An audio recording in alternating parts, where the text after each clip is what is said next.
Buenas noches, profesora y compañeros. Les habla Winifred Zambrano del Grupo A, que está conformado por Marlene Aguilar, Eduardo Alemán, Rosy Amorós y mi persona. En este momento yo les voy a exponer sobre el lenguaje e interculturalidad. Bien, la lengua es la estructura primordial desde que nacemos, ya que es en ella donde se construye nuestra identidad individual y colectiva. El encuentro en el lenguaje, identidades colectivas diferentes, si se da en determinadas condiciones, es aquello a lo que llamamos interculturalidad. Se puede decir que entre lengua, identidad y cultura hay una relación tal que cada uno de estos conceptos incluye siempre a los otros dos y se realiza en plenitud en ellos. El lenguaje es la más valiosa herencia que recibimos de la comunidad a la que pertenecemos, porque es en el lenguaje que hablamos y por el que somos hablados en donde tomamos conciencia de nosotros mismos y hacemos la experiencia del otro, de los valores y de la verdad. El hecho de que tengamos el lenguaje como herencia compartida nos permite sabernos partícipe de una comunidad histórica, apropiarnos de saberes y normas, disponer de recursos simbólicos y de estrategias expresivas. Lo que quiere decir es que el lenguaje es mucho más que un medio de comunicación. Como diría el filósofo Gadamer, el ser que puede ser comprendido es lenguaje. O el filósofo Heidegger, solo hay mundo donde hay lenguaje. Bien, si esto es así, podemos fácilmente imaginar lo que significa para un pueblo que lo despojen de su lenguaje, como ocurrió con la colonización. Cuando nos quitan el lenguaje, nos despojan de nuestra identidad y de nuestra historia, para atribuirnos una identidad y una historia que nos son ajenas, imponiendo así la transculturización. Recordando un poco la llegada de los colonizadores, las poblaciones originarias perdieron sus peculiaridades para ser homologadas bajo la denominación de indígenas. Actualmente, en algunos países de Latinoamérica, como por ejemplo Perú, Ecuador, Bolivia y Venezuela, se habla el mismo idioma, que es el castellano. Sus idiomas originarios eran las lenguas indígenas y es por ello que culturalmente existen diferencias.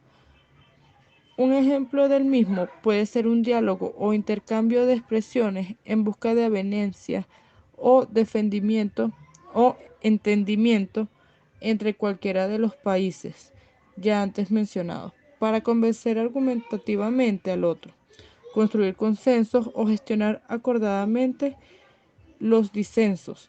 A estos llamamos un diálogo intercultural. Bueno, esa es toda mi exposición. Los dejo con mis compañeros a continuación. Buenas noches, quien les habla es Marlene Aguilar. Les vengo a conversar o a exponer un poco de lo que son mitos y leyendas.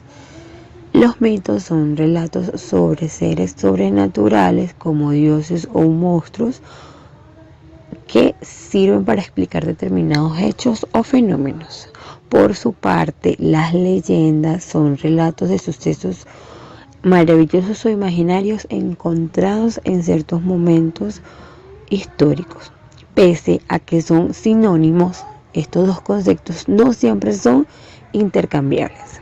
Ahora bien, aunque la leyenda y el mito no son, como lo dije anteriormente, no son sinónimos, sí tienen muchos parecidos entre estos dos conceptos. Ambos han pasado de generación en generación, transmitidos o de forma oral o de forma escrita. Ambos son relatos que buscan explicar eventos o fenómenos que resultan enigmáticos o misteriosos. Ahora bien, intentando separar un poco más estos dos conceptos, podemos diferenciarlos en los personajes. Mayormente en los mitos, los personajes suelen ser ficticios o simbólicos. En cambio, en las leyendas suelen ser reales o basados en personas reales. El tiempo cronológico en el mito suele ser antes de la aparición de la humanidad. En cambio, en la leyenda, el tiempo y espacio de las historias suelen ser concretos. Cabe destacar que las leyendas y mitos también fortalecen lo que son las historias de un país o una nación. No solamente historias de terror o de cuentos terroríficos para niños, sino también historias o leyendas o anécdotas o mitos de personajes históricos, de tierras indígenas. Esas leyendas y mitos también son las que hacen florecer o crecer a un país. En Venezuela existen varios tipos y leyendas. Uno de los más famosos es el Silbón. Narra algo así. Se trata de un joven malcriado que insiste a su padre para que vaya a cazar un venado. Así que su padre sale de casa. Pero al tardar demasiado, el joven decide ir a buscarlo. Al encontrarlo y percatarse de que su padre no había cazado nada, el joven lo mata y lo destripa, llevándose los vísceras a su casa. Este se las entrega a su madre para que ella las cocine. Al cabo de unas horas, ella lo nota algo raro y su hijo finalmente lo confiesa. Ella lo maldice y lo manda a azotar con su hermano y le arroja picante en las heridas. Se dice que al recordar y narrar su historia, libra al oyente de su aparición. Este espíritu aparece en las noches oscuras de mayo a los individuos que van de fiesta.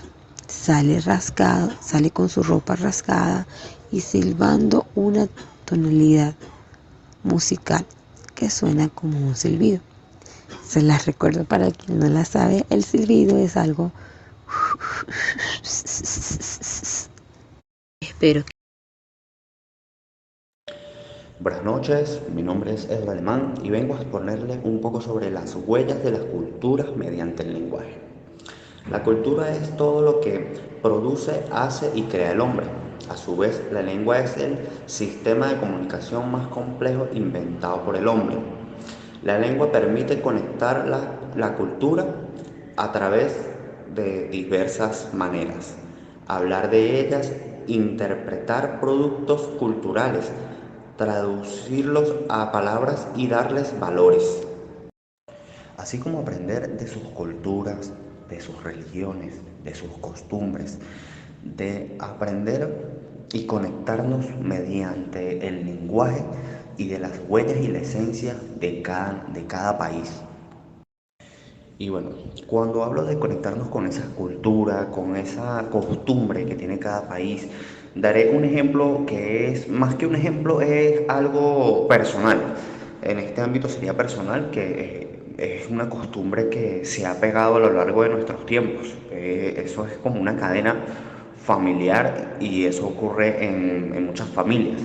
Por ejemplo, cuando nace un bebé, lo normalmente cuando alguien lo va a cargar le habla bajito, pone la voz como bebé. Hay algunos que sueltan frases únicas para el bebé y eso ha hecho que otras personas lo vean y se pegue como costumbre.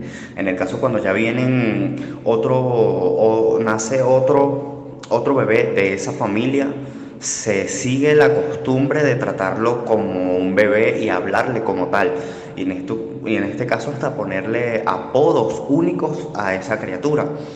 Y no tanto eso, sino que también lo ven otras familias que no tienen nada que ver, sino son amigos del familiar que vienen a visitar al niño. Y se ha pegado y se ha hecho una costumbre sobre eso. Y muchas familias en todo nuestro país, y no solamente en nuestro país, sino en el mundo entero, hacen lo mismo. Todos tenemos esa costumbre y es algo que se ha ido regando como cultura, como costumbre, como esencia de nosotros. Ya eso es algo que viene como de nosotros mismos y lo ponemos a prueba porque, yo lo pongo a prueba porque así ha sido en lo largo de mi familia. Siempre cada quien tiene una manera especial de tratar en este caso a mis primitos o cualquier bebé de cualquier familiar. Eso es una costumbre y lo pongo como ejemplo. Sigamos viendo el tema sobre las huellas de la cultura mediante el lenguaje. Una cultura que también nos ha dejado una huella mediante el lenguaje ha sido nuestros amigos de la prehistoria. Ellos tuvieron que crear su propio lenguaje de señas, de ruido, de dibujos, de muchas maneras para poderse comunicar entre ellos. Una de ellas fueron, que se conoce gracias a nuestros geólogos que han descubierto muchas cosas interesantes sobre esa cultura. Es que dibujaban en las paredes los animales que ellos podrían cazar, también los animales que podrían hacerle daño a ellos, así como sus armas, lo que usaban como armas, lanzas y cualquier objeto que ellos pudieran usar para defenderse. Así también como las plantas, las que podrían ser medicinales y en este caso comestibles como frutas. Y pues, crearon una cultura mediante adorar, digamos los dioses, porque para ellos eran dioses cuando ocurría algún cambio climático, en este caso la lluvia, en este caso el fuego, para ellos eran dioses y lo veneraban. Y se crea la cultura porque esto se fue acumulando y regando en su pequeño, digamos los pueblos, en su pequeña, o lo podemos llamar también como manada, pues. Y eso se ha ido regando a lo largo de nuestros tiempos, porque hemos conocido esa cultura. Y si nos ponemos a ver, nosotros también tenemos religiones. En el día a día, pues nosotros tenemos religiones. Muchos creemos en muchas maneras de creer en Dios, en diversas religiones distintas. Entonces, eso es algo que viene al paso de nuestros tiempos. Y cada una de ellas tiene una lengua muy distinta. Muchos le llaman Dios, muchos le llaman Jehová, muchos le llaman de distintas maneras, Alá. En este caso también para esa época, ellos usaban la lluvia y la lluvia tenía un nombre para ellos, tenían una cultura. El fuego también era un dios muy diferente para ellos y también tenía un nombre, una cultura. Y esto ha hecho que no solamente desde nuestra prehistoria, sino que desde ahí iniciaron nuestras huellas de la cultura mediante el lenguaje. Y esto ha hecho que nos podamos conocer como personas, como seres humanos, en todo el mundo. En todo el mundo ha sido muy importante y de vital importancia este tema de la cultura mediante el lenguaje, ya que nos conecta mucho como personas, como esencia. Una de ellas también son las costumbres, como platos típicos de cualquier país, que esto también se riega, en este caso nuestra arepa, nuestra yaca, ha llegado a muchos rincones de nuestro mundo, que a su vez también sus culturas llegan a nuestro país. Y la ponemos a prueba cuando de repente hacemos un enrollado, un tamal, algunas cuestiones de esas. O sea, y el que nos habla sobre lo que lleva cada ingrediente, lo que lleva cada esencia de lo que uno prepara, de temas típicos de esos países. Y esos temas típicos de esos países han hecho que nos conectemos con esa cultura, con esa costumbre mediante el lenguaje, y ha dejado una huella a lo largo de nuestros tiempos. Y pudimos conocer un poco que la cultura y el lenguaje están íntimamente relacionadas entre ellas.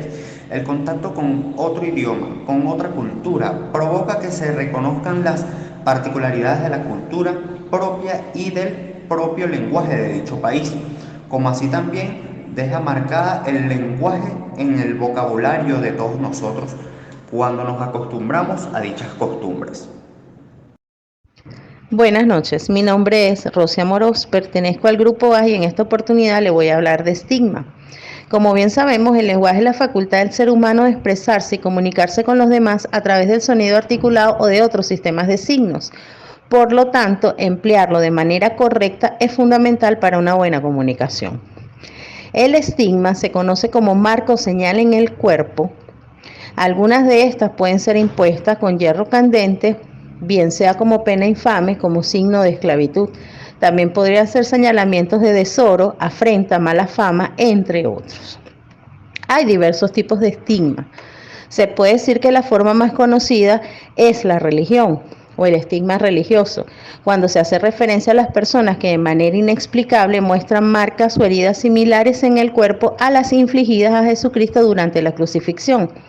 Estas generalmente están situadas en las muñecas, pies, cabeza, espalda y costado, sin poder explicar de dónde sale o qué la causa. Estos estigmas pueden relacionarse con santos, personajes divinos o maléficos, y por lo general su presencia significa sufrimiento o dolor para los que lo portan. Tenemos también los estigmas que van con respecto a las enfermedades mentales. Esto se puede decir que es una etiqueta que se aplica al individuo que padece alguna de ellas, lo que genera reacciones negativas en la vida del ser humano, ya que puede perder la confianza en sí mismo, en su recuperación y la capacidad de llevar una vida normal. En la sociología o estigma social, este es visto como un comportamiento, rasgo o condición que posee un individuo y genera su inclusión en un grupo social, cuyos miembros son vistos como inferiores o inaceptables. Las razones del menosprecio o discriminación son de orígenes raciales, religiosos, étnicos, entre otros. Este término de estigma social fue acuñado por Erwin Goffman y es visto como el rechazo social por características o creencias que van en contra de las normas culturales establecidas.